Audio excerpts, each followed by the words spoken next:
दिनै टिसिएलसिसिनि मासिगिरि बिक्रम दैमारिनि हरखाब नायगिदिंनाय हाबाफारि भेरगावनि इन्सपेक्शन बांल' बारांगाजुलि मडेल हस्पिटाल आरो डिमाकुसिनि एग्रिकालचार मावख'आव नायगिदिंनानै खौरां लादों। बिपिएफ हान्जानि लाइमोन दैदेनगिरि एबा भेरगाव बियाबनि टिसिएलसिसिनि मासिगिरि बिक्रम दैमारिया भेरगावनि बारांगाजुलियाव थानाय इन्सपेक्शन बांल'आव दिनै हरखाब नायगिदिंहैयो आरो बिनि थासारिनि सुलाद लायो। बांगालुनि आथिखालनि थासारिखौ नायनानै बिक्रम दैमारि बिथाङा बांगालुखौ साखोन सिखोनै लाखिनो खावलायो जाहाथे आलासि फैयोब्ला थानो हानायनि थासारि जायो।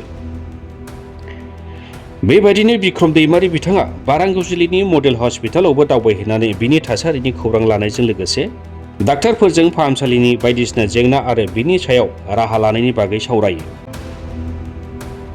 भेरगाव बियाबनि टिसिएलसिसिनि मासिगिरि जानायनि उनाव बियाबनि जेंनाफोरखौ सुस्रांनायाव गोसो होदों बिक्रम दैमारि बिथाङा।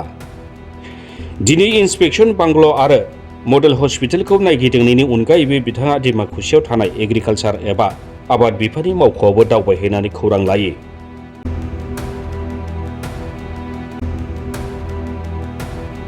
जोंहा बे बरंगाजुलि आइबियावहाय मोनसे मोजां न'ब्लां दङ, आलासि थाग्रा। बेनिखायनो आं खावलायदों जे बे आइबिखौ इन्सपेक्शन बंलाखौ मोजाङै सिखोन साखोनै लानो थाखाय खावलायदों। मालाबा आलासिफोर फैयोब्ला जों बेहायनो दोननांगोन आरो गोबां जिनिसफोरा बेयाव गैलिया, हयथ' एसे बेखौ गावबा गाव साइड खालामना लांबाय बा गावनि गाव लांफिनबाय।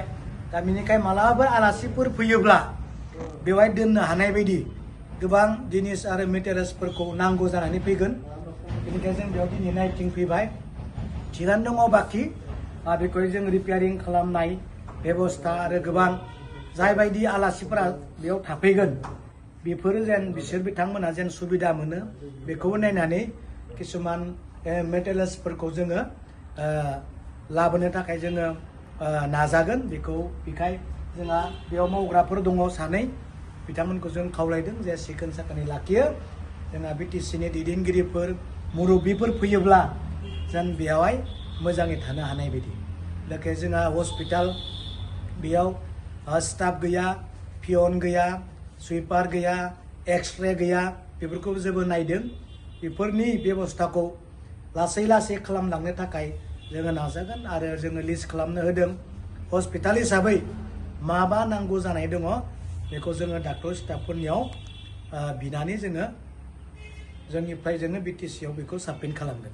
टिसिएलसिसिनि मासिगिरि जानायनि उनावनो बियाबनि जेंनाफोरखौ लानानै बिक्रम दैमारि बिथांनि बेबायदि राहा लानायाव थारैनो ओनसोलनि रायजोफ्रा मोजां जागोनखौ मिजिं खालामदों।